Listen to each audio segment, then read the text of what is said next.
a good deal. You do it once and it pays you forever, once it's done properly. Welcome to the Rand CRE Show. Commercial real estate with no stone left unturned. Hey everyone, welcome to the Rand CRE Show. I'm your host, Mike Taravella, with the man, the myth, the legend, Will Coleman. Will, how's it going today? Howdy, Mike. Just running the marathon one step at a time, and very excited to learn from probably my favorite guest so far. To kind of tell the big quick backstory on Hadar. I met him when I was doing a podcast in, I think, 2016, 2017. And he introduced me to Wheelbarrow Profits and to Josh Rusin and kept telling me to reach out. And so I am here, no doubt, because of you, Hadar. So I'm very grateful for that. So quickly jumping into Hadar's story, he's got nearly 2 decades of full-time real estate experience. Hadar specializes in long distance, even out of the country investing, and is an asset manager with his company, MIH Holdings. Over the years, Hadar implemented different strategies, which include wholesaling, house flipping, subdivision, new construction, commercial real estate, joint ventures, and multifamily investing with a focus on value add properties. Hadar, how's it going? Very good, very good. Very thankful and grateful to be on the show. It's great to be with you guys, Mike and Will. Thank you.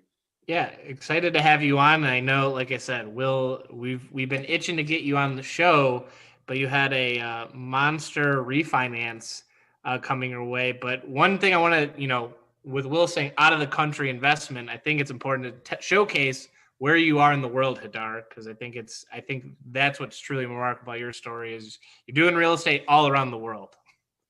Yes, that's true. So I am an American citizen. I was born and raised in Israel, but my mother is American. So she was born in Chicago. She met my dad on a summer camp, nearly, I think, more than 60 years ago now.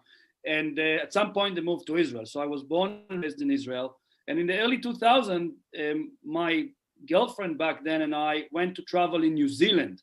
So we visited New Zealand. My now wife has a sister in New Zealand, and we liked the place and decided to immigrate because Israel was a little bit on a turmoil back in the early 2000s, and we thought that New Zealand would be a nice place to bring up family.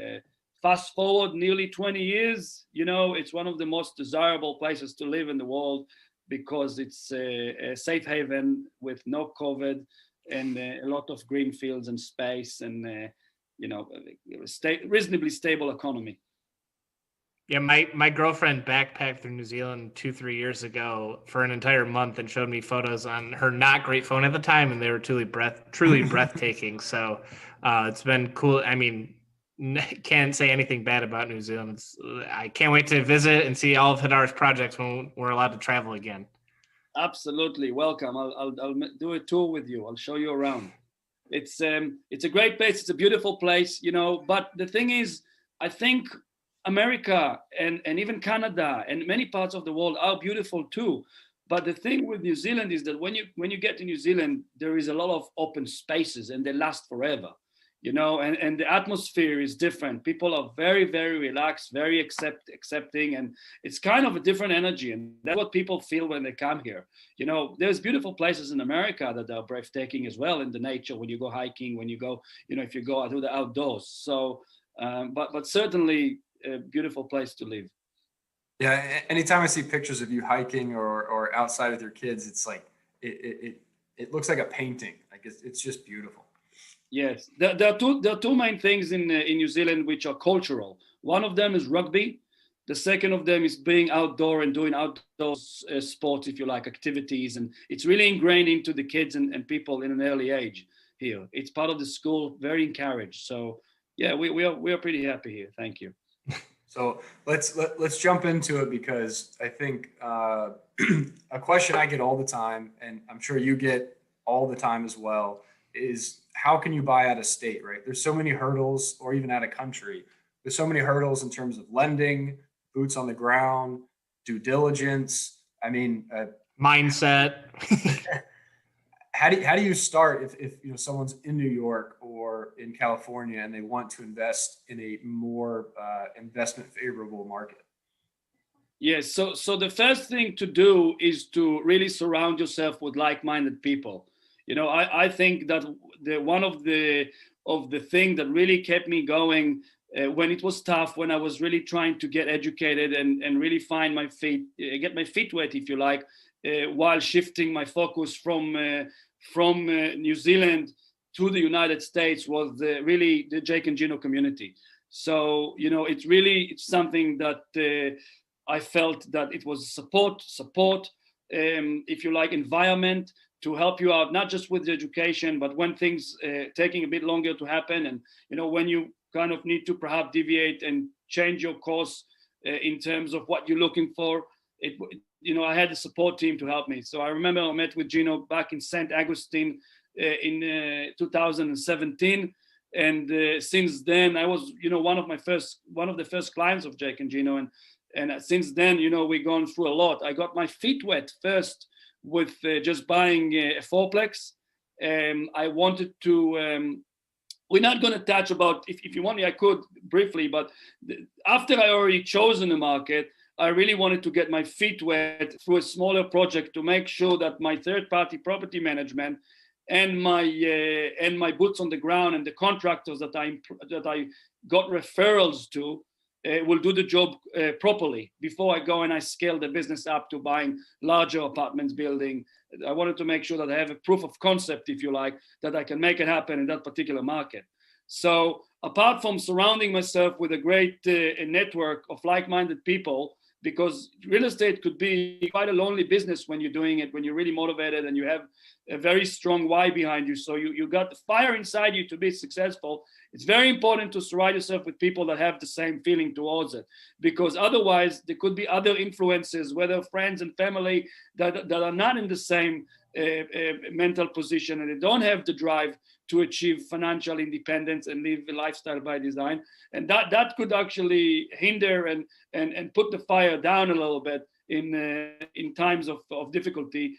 So it's very important to surround yourself with like-minded people. But going back to the process, I chosen a market, I got my feet wet, I started doing smaller projects, and I got a proof of concept that the team on the ground that I built through mainly referrals are able to execute. So really, referrals is the number one key for getting your property manager, to getting lenders, even to being introduced directly to lenders. And also you want to get to know local investors, so you can perhaps attend local areas and local meetups that surround yourself with like-minded people and get to know the good players in your marketplace. Once you become an area expert and you really dig deep to get to know your market properly, you actually get to the point that which investors own a few hundred units in that market or in that sub-market, or which investors perhaps are looking to offload some properties. And this is very, very, very important to have these relationships. One of the key elements and key tools that you can use is bigger pockets. I started with bigger pockets, and I actually reached out to people within the market that I chosen, and I actually made time to meet with them, took them for lunch, formed a relationship. And now we became really good friends. I've been working in this market for nearly 3.5 years now. And every time I visit, some of them has become a very good friend of mine. We do some other things together, and we're looking to invest together, and I even stay with them, and very good friends. But in some of them, every time we meet, we go for lunch or dinner, and it's just great friendship. So it's very important to really be prepared to make friendships, grow your network, and be willing to visit the market regularly. If you want to invest out of the area, you cannot do it by just looking online and not being prepared to submit offers. I had a chat with few members of the community, and they always ask me, how do I make it? I tell them, you cannot expect to build a relationship with brokers and lenders by not putting a face to the name. It's really, really important to come and be willing to visit the market first, meet with them, and build those relationships, and then be prepared to visit. If you're in the United States, there is no reason that you will not visit the market at least every 2 months in the beginning, at least. At least. Otherwise, like Gino says, you have to be present to be successful. You want to be present, you want to get known, they want to know that you are taking it seriously. Very important. Yeah, when I did a refinance on a deal in Texas, and the borrowers lived in South Africa, or one of them lived in South Africa, and that was one of the questions from Freddie Mac was, how often do the borrowers visit the property? And my answer was once a quarter, and Freddie Mac was like, I was thinking that was a good answer, right? And Freddie Mac was like, that's not quite enough. Like, we like to see generally more. So visiting once every 2 months, especially in the beginning, is a very good amount of time to visit. And kind of tailored to that, with lending, how are you able to get a bank to give you a loan on that quadplex? I mean, obviously, most banks want the lender or the borrower to be in the same state. With you out of the country, this is one of the biggest questions I get, because investors are looking in different markets. How are you able to get a bank to consider giving you a loan with you being out of the country? So the first loan that I got for the quadplex or the triplex that I bought after that, which were really good deals, I basically buried it, but we don't have to get the details of that. It actually went with the conventional loan route. So I got the conventional loan, 30 years fixed, 30 years interest rate, and I used the mortgage broker for that. So that was easy. They had the process. As an American citizen, I had to go and get some of the document notarized and certified by back then the U.S. High Commission in General Consulate in New Zealand. And now actually the change, it needs to go to the Internal Affairs Department in New Zealand, but document needs to be certified to happen when you do conventional lending transactions. But when I went and bought my deal in, for example, my 45 units, which I just refinanced that I bought last year, I actually, like you say, I had a great deal on my hands. It was 45 units that was, from just memory now, I think it was about 20% vacant, but there was another 10% economic vacancy. So in effect, we were at 30% economic vacancy, if you like. A textbook deal, nice and easy. Yeah, textbook deal. And on top of that, the rent were about 35% below market. So the 2-bedroom units, all 2 bedrooms, the 2-bedroom units with washer and dryer hookups, and the tenant pays all utilities, they were $450 per month. By market rent, it's about $600, $625. So I knew it's a screaming deal. I knew I worked on it for 18 months. And if you want to hear more about this particular story, you need to go to the Movers and Shaker podcast number 126. I cover it. So I had a stabilized relationship with 3 banks that were really keen to fund the deal. One of them I already had a bank account with, because they are kind of more of a regional bank. It's Centennial Bank. I connected you, I think, with Tyler, my banker over there. Great guy. So I established a relationship with them. And then I had another 2 banks who took me for lunch, and one of them even went for lunch with me and brought the vice president, and they paid for it all. And my buddy Cole came and they paid for him as well. And they were looking to expand into that sub-market, which is only 15, 20 minutes up the road from Little Rock. And they were really keen to fund the deal. They said, we're definitely going to fund it for you. So I had 3 options. And when the rubber meet the road was the crunch time, when we really wanted to get the ball rolling and close on the deal. So 2 of those banks went to committee. And because the committee had about 14 people in that bank that took me for lunch and did a big roha, how much they're going to want to work with me, the committee couldn't make a decision to actually facilitate the transaction, because Hadar Orkibi from New Zealand, although a US citizen, like you said, it just doesn't fit their criteria, the risk profile. They wanted somebody local. They wanted somebody that has a track record to stabilize those assets with such a heavy value add at the front end. So so they didn't basically, two of them didn't give me the funding. The one that came to the table was the one that I had a pre-existing relationship with, the one that when I started investing in Arkansas, I needed an account to be able to collect the rent. So I had to open a bank account. So I opened a bank account with the Centennial Bank, which is a regional bank. They have branches in Florida, in Arkansas, in Alabama, and in New York. They are licensed in those states. So long story short, I opened a bank account with a secure credit card as well. Like I put $1,000 down, and they gave me a credit card for like $500 and worth of credit. And I just spent, $20 a month or something just to kind of build a bit of track record, like something like the online version of the local business newsletter, if you like, newspaper, which is very good. And I highly recommend it if you're looking to invest in a different market. Subscribe to that so you learn what's going on in the market. You learn who are the movers and shakers. You learn which banks are doing deals, what properties in real estate are selling. There's a lot of information about gentrification, about new businesses moving to town. It's very, very important. So it's highly recommended. You keep the finger on the pulse by doing that.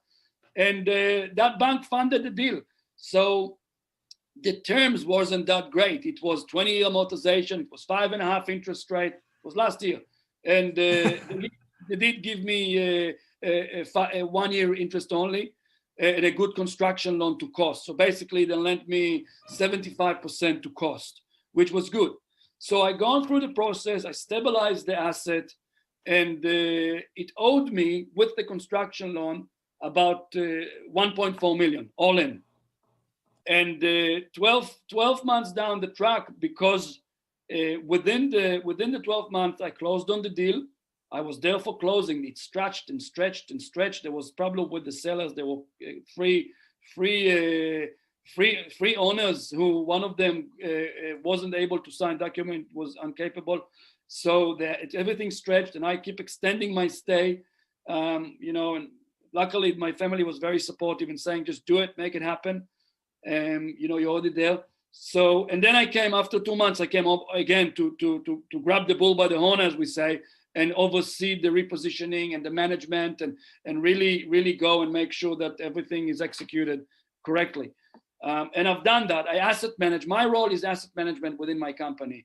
And basically, we stabilized the asset within 12 months, and it appraised now at 2.45 million. So we built $1 million worth of equity within 12 months through hard work, and most importantly, goes together with hard work, is buy right. We bought it right. We bought it really, really well. So I wanted to, we had a talk about refinancing the property with Rand Capital, and at that point we made the decision that perhaps we need to wait for 2 years of ownership so I can have the maximum leverage, the maximum cash out refi, which is not 2 years yet. I'm only 1 year into the project. So what I did is I went to a Federal Credit Union who I built relationship with. Then, by the way, they also rejected the deal back then when I wanted to fund it initially, because they were very conservative. And now they were all over it. So they basically refinanced it. They offered me 25-year amortization, 4.25 interest rate for 5 years fixed, no prepayment penalty. And of course, it's a recourse loan for now, because it's, I'm probably going to hold it for a year or so, and then we can look into doing the agency. And what they offered me, they asked me, how much do you want the loan to be? And I said, I want the loan to be, 1.5 million, 1.52. So that means I pull all my money out plus 100 grand, because I thought it's going to appraise somewhere about 2.1 million. And in the end, it appraised at 2.4 million, which I'm glad, because in a year time, if I go and I get 70% from agency, I'm going to be able to pull out maybe another 250, 300 grand out of this machine. And then we are going to machine. It's a cash flow machine. I love that analogy. Then, yes. And then we are going to stretch the amortization for 30 years with lower interest rate. Hopefully we can be under 4, and we are going to be in a position that it's the same monthly payments that will not affect the cash flow. And so that is the plan. And I'm very excited about it. So I refied all my money out plus 100 and something thousand, and it's cash flowing the same as it was prior to that. And that's the deal. Congratulations on that, Hadar. And I think the biggest thing I wanted to say is not only did you look at the numbers to pick a market, but you social proofed not only an entire market, but vendors, people, property management, right? I mean, to be honest, you probably social proof the residents, which that takes so much time. So if anyone who's just starting out or is looking to crack a new market, it's build that funnel of people and just kind of weed them out of who's doing it, who's not, who's moving, who's shaking, and just really social proof it, because obviously you can't do everything. So you need those vital A players to execute the business plan, execute what you're doing, because obviously, you know, as Hadar would preach to, I'm sure, he didn't do everything to make sure that he executed that and had that dream refi. He and his team worked diligently to get that from 30% economic occupancy all the way up to, I'm sure it's 90 plus primed for refi to agency, but it's just that seasoning period. So that takes so much time just to, because it's all relationships, and we always add the cliche of real estate is relationships and long-term, but because you had that, it's not like it was a one and done or I'm dependent on this person. So a lot of that takes a lot of work. So I just want to commend and let everyone know that that's a huge piece. And I have one question. So you set up a deposit account and a credit card with Centennial Bank in the beginning. Do you think they would have funded the loan if you had not done that?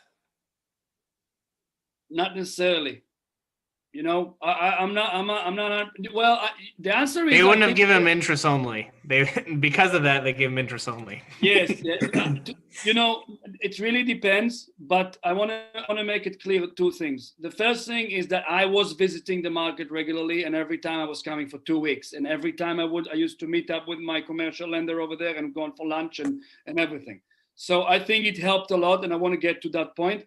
But I want to mention that in general, and Will, you can potentially agree with me on that, everything is fundable if you are able to bring enough money to the table.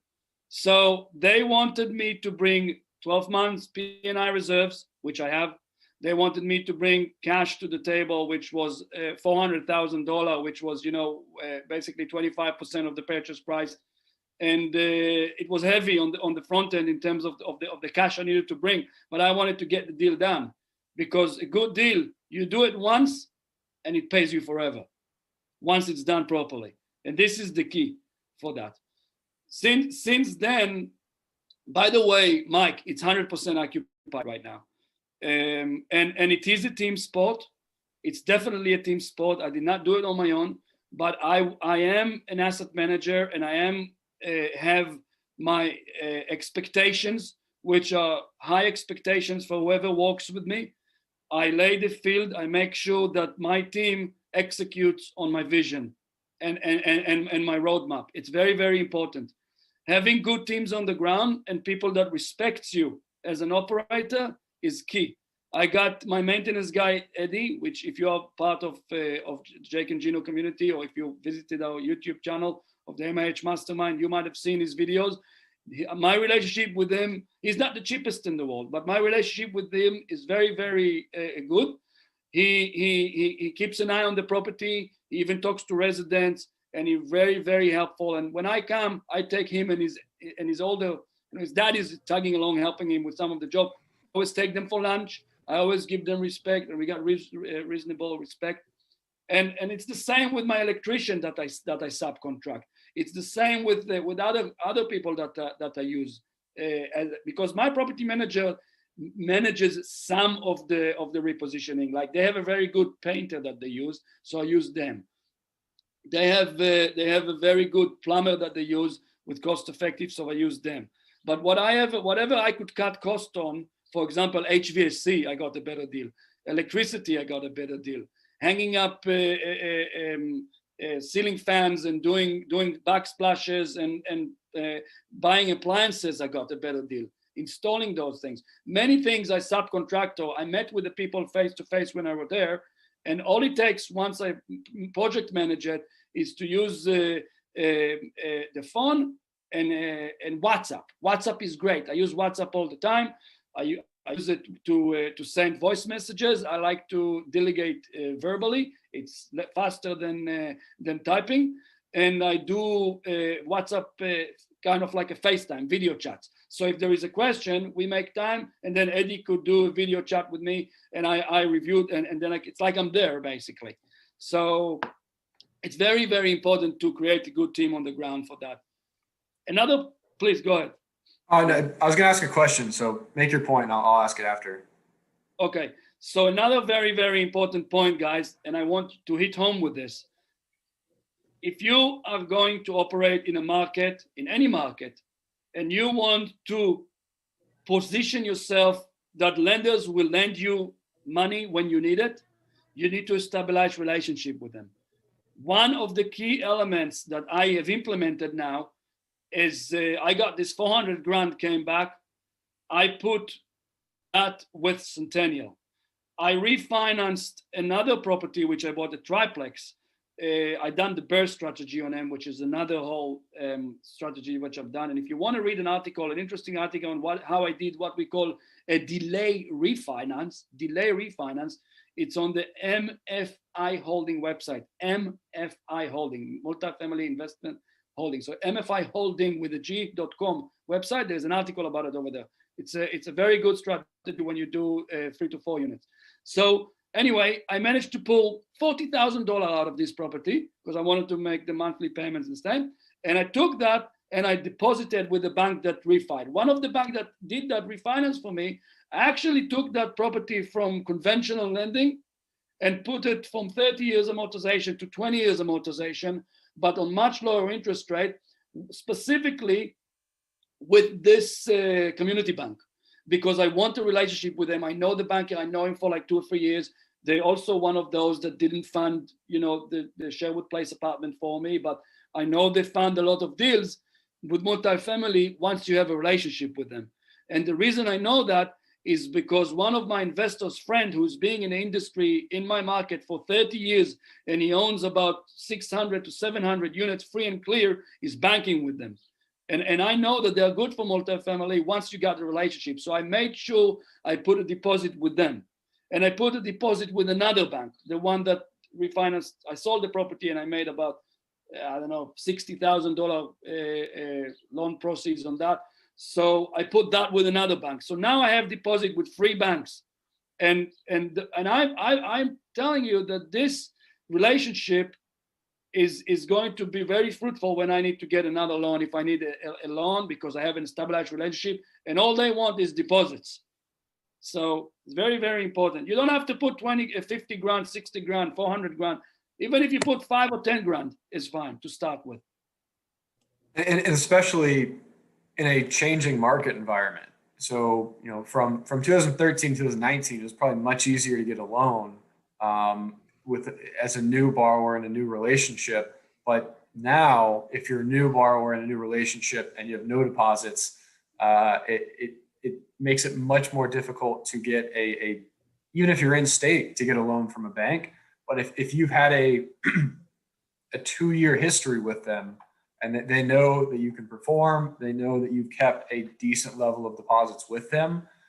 Now, if you're going to get a loan, you can still get 80%, 75% loan to cost with these banks, even though they're saying no to most other people. But because you have the long-standing relationship, the history, and they know that you will continue to treat them well with deposits, they'll dish out their best terms for you, even in a down environment, because of this. Yes.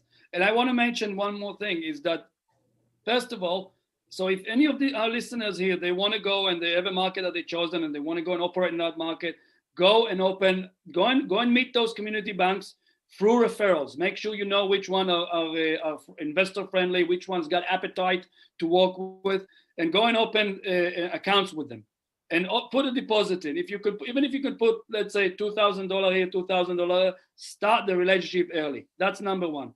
Number two, I wanted to share is that I did go back to Centennial, Will, and I told them, I stabilized the asset.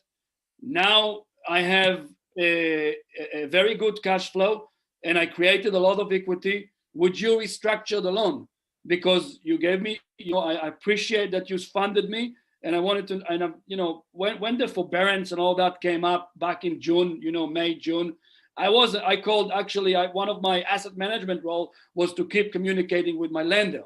So I came back to them and I told them, hey, we are fine, we're doing fine, we're well capitalized, we're not going to be looking for forbearance or anything like that. So, just to let you know, don't worry about it, we're doing well. So I went back to them and I said, hey, now I want to restructure the loan, not because we are suffering, because I want to give you the chance to fund it, the refi. And he said, no, we can't do it. It's not something that we do. We can't suddenly assume, if you like, even that there is an appraisal, that the property is going up in value by $1 million. It's just not in the policies of the bank. So that couldn't really happen. And I had to go to the Federal Credit Union, which they're great to work with. They are not regulated exactly like banks, and they could be a little bit more flexible than mainstream community banks. Well, I think it's important too, because you respected the relationship you had with Centennial to give them the first at bat, right? Like, hey, it's full transparency, which is a great business practice, right?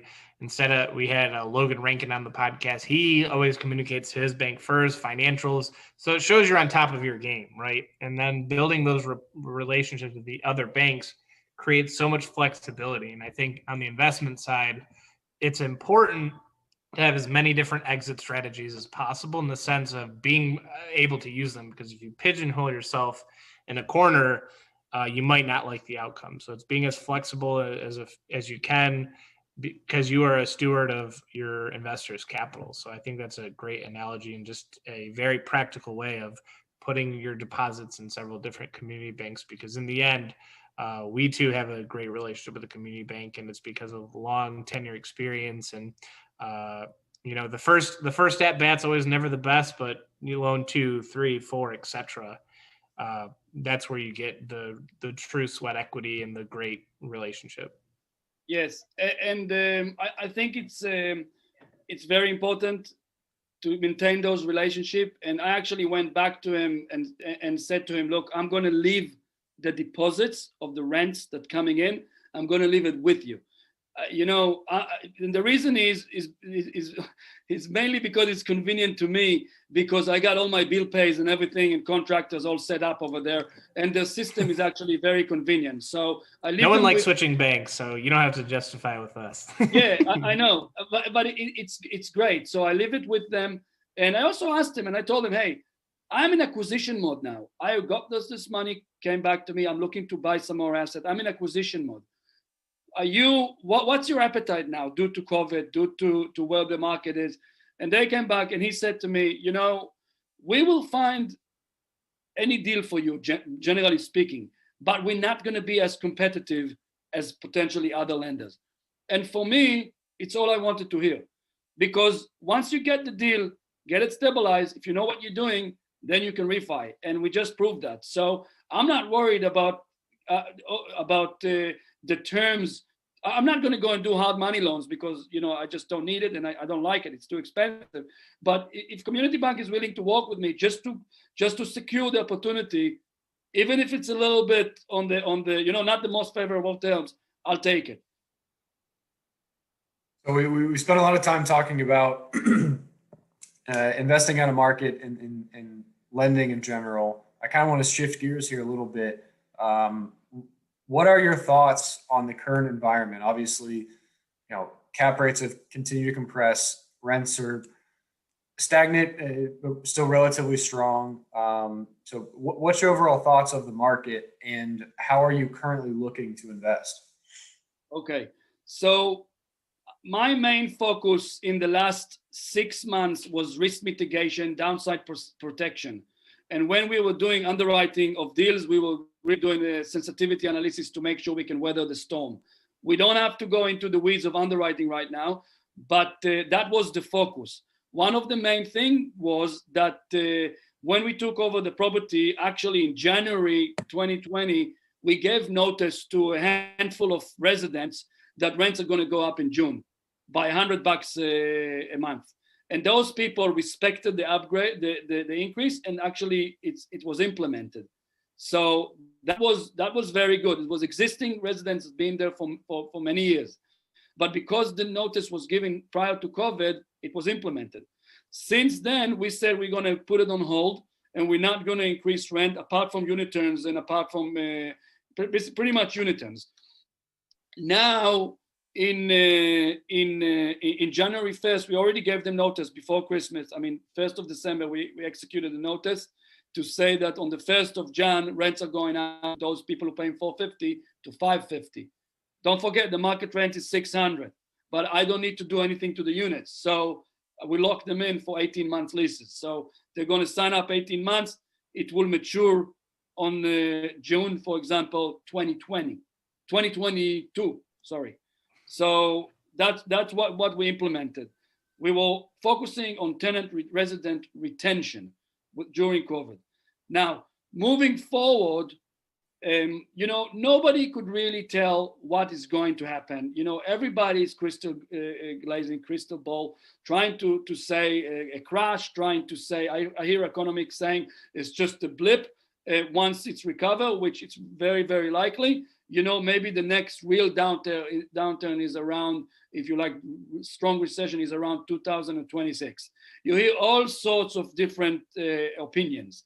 So the way we look at it, like I said, risk mitigation, underwriting conservatively, making sure that you buy right and you got enough meat on the bone in deals. That's just a very, very important factor for us. And with that, oh, go ahead, Hadar. I think that apartments are very, very attractive asset class. It's kind of easier to manage than mobile home park or self-storage, which is almost like doing a business. Self-storage is basically a marketing business as well, if you like. So apartments, it's the second tier above single families, which is the easiest, if you like. Not for us. We believe apartment is the easiest, but the broad approach. So I think apartments proven to be recession resistant, and there is a lot of capital chasing them. A lot of cheap capital and a lot of cash chasing them.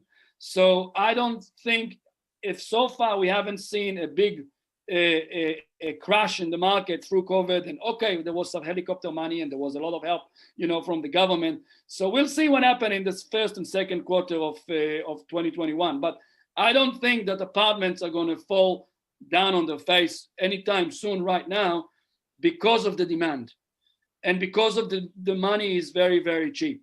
You see, in my view, we are aggressively seeking deals, but we are cautious. In my view, the real downturn, although it could happen if suddenly COVID gets really out of control and suddenly people don't pay and nobody can predict that. But in my view, it's going to come when interest rates are starting to rise.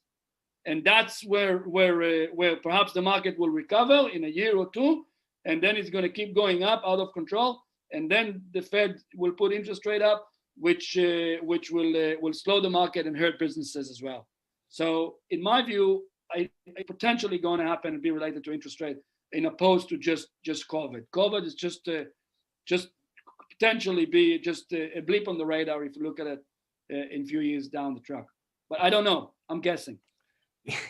I think it's important too, Hadar. It's the last year or so, even the future, it's kind of having it in phases, right? So it's like these months we're in growth mode, we're increasing rents, then it's retention, then it's expansion, right? So I think it's important to kind of just realize with you and your team of where are we, what can we do to, as an asset manager, keep this asset from just continue to make it hum. And I think it's important too. It's cautiously optimistic. Like you said, the economy is very fragile with everything going on. And I think I agree, like the private equity that we've seen hit the market and just pretty much throw money at multifamily will be there. But like you said, once interest rates rise, that's, I think, when the stress test on valuations and what happens. But as an operator, it's good to see just, having that long point of view, but also at the same time, right now with the cards we've dealt, we have to protect this asset. We have to continue to improve and grow and, increase NOI as much as possible and let the market do what it can. Yes. And I talk to brokers all the time, especially, in certain markets. And a lot of people telling me, oh, the price has already gone down by about 10%. 10% on $5 million property, it's $500,000. On $1 million property, it's $100,000. I mean, that's not really significant because the seller's expectations from the first place were very, very high.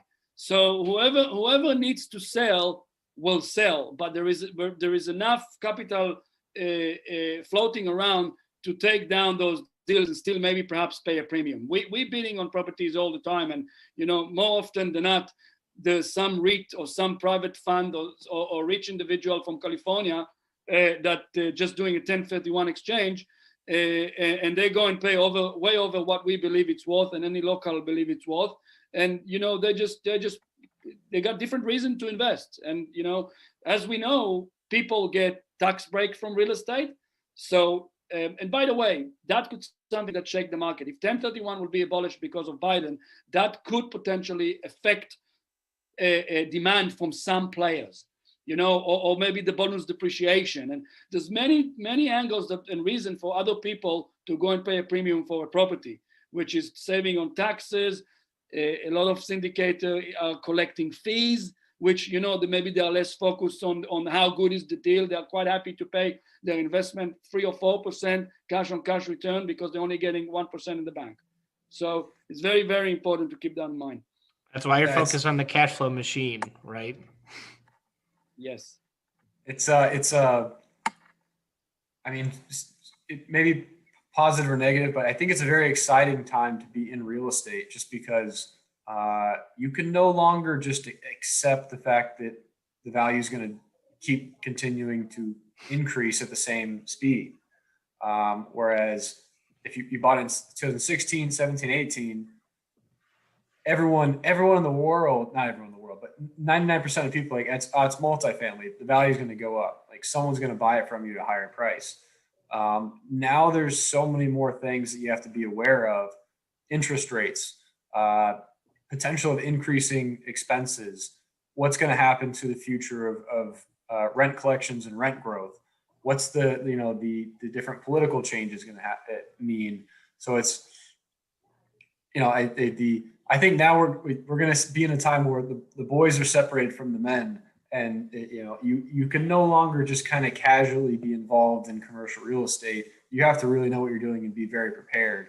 So to me, it's exciting because it increases the odds a bit. Absolutely, it's very exciting. Well, the market has, I think, carried a lot of, and that's where I think too, where Hadar and our team will stick out is the good operators will overcome it, but then the people who haven't and had the market carry them that false positive of it working, it'll be a very harsh reality they're facing of, oh man, I couldn't just buy a deal, flip it the next year and continue that trend. So, and I think too, like Hadar said, the fees and stuff like that, it'll get more, we'll see, but I think too they'll get weeded out as well because it's the transactions might differ. Yes, I'm in this business to build generational wealth, passive income. That's why I'm in this business to do. I'm not in the business personally to flip multifamily. I actually in New Zealand, because I've been doing it for nearly 20 years, I'm still flipping houses because I started as a wholesaler and I have a funnel that generate leads, and I have team on the ground that does it. So it doesn't really, I'm involved with that, but it's not as hard for me as when it is when I was started with it. So I know what flipping, and I know when you want to get, or if you like, when you can't control your delayed gratification. But for me now, it's a long-term goal. I personally not interested to go and compete with markets like Dallas Fort Worth. I wish I was there 7-8 years ago, when you can buy maybe a 6 or 7 cup off the car, maybe 10-15 years ago. But at this point, I'm happy with steady as she goes, linear markets. When I can get in, force appreciation, $1 million in a year is not bad. I'm sorry, and then increase cash flow significantly. That's what I'm looking for, and that's what I'm being focused on. So it's very important for people to know as well, what's the niche, what's the goal, what's their plan to build their portfolio and generational wealth. Perfect. So it's been a great chat here. We're coming up close to our time, Hadar. I greatly appreciate you coming on. And before we go to our pro tip, let's take a moment to hear from our sponsor. And we're back. So Hadar, a lot of gold nuggets this episode, but what is your one investor pro tip you can leave our listeners with us? Well, my investor pro tip is actually called the 5 elements of successful business. So, I believe that there are few elements to make you successful, and I would like to touch on those briefly. The first element is focus. I learned over the years that one needs to avoid the shiny object syndrome. Become an expert in what you do, nail it down, and then perhaps once you do that, you can deviate and learn other things. So become an expert in your niche. And I learned it from my own experience. The second element is measurable action plan. One needs to have a measurable action plans and goals, needs to have key performance indicators to track how they perform and how they actually progress within the quarterly action plan. That's what we teach. And really important to measure those, to make sure that you're on track. Number 3, something that I learned very, very greatly, specifically since I joined Jake and Gino, seeing how especially Jake, how he's measuring things and working with this sheet that everybody knows. Mark, this sheet, Jake's sheet. And Hadar, that's not what we want our listeners. We're trying to get rid of the sheet. No, I like the sheet. Proper time management, monthly calendar and weekly planner. Very important. If you're able to focus on the valuable things in your business, if you like the A-level activities, you need to learn to delegate some of them to an assistant, which I'm grateful to. Earlier this year, I got a virtual assistant that really, really took a lot of my plate, and I'm able to focus on the A-level activities, the most productive activities, and also the activities that I enjoy. Number 4, quickly, understanding your finances. What can you afford? You need to talk to Will Coleman. You need to talk to a mortgage broker or someone else with your community to figure out what asset you're able to afford to buy if you want to get into this business. Are you able to use a self-directed IRA or EQOP or 401k? Find out what you can afford. Number 5, and last but not least, accountability. Accountability, like Jake and Gino, we have great accountability pods in Jake and Gino. We got coaches. We make sure that you are accountable and that you actually execute on what you need to progress with your success. Accountability is the glue that ties commitment to results. Remember that. Accountability is the glue that ties commitments to results. Without accountability, people want to do, they think they want to do, they wrote it down, whatever, but they're not doing it because they're not kept accountable. They're dragging it along. So those 5 elements, that's my pro tip. It's the best pro tip we've ever had, right there. This is the first time I ever took notes on a pro tip. I wrote it down as well. So I would just recommend anyone listening to look up Hadar, again, his website for his company. I realized I misspoke at the very beginning of the podcast. Yes. So I apologize. MFIholdings.com. Hadar also does a mastermind group, and Hadar has been a huge influence on my career and my personal development. So thank you, Hadar. I'm very, very grateful for having met you. You can check out his mastermind at MIHmastermind.com. You can see the picture there behind him. But But Hadar, if anyone did have questions and wanted to reach out to you, what's the best way to reach you? Yeah, great. So you can really find me on Jake and Gino's. If you're a member of Jake and Gino, you just hit me up with with a private message. No worries. You can find me on the MIH Mastermind website through the Contact Us page. I get those messages there. Or you can ring me on my US mobile, which goes straight to my cell phone wherever I am in the world. It's 501-251-8201. And just make sure you make it happen. There's a new year's coming, and we have to hit the ground running. I think that investor pro tip was by far like the perfect time with coming into the new year. So just making sure everyone's clear, they're focused, and I love the glue.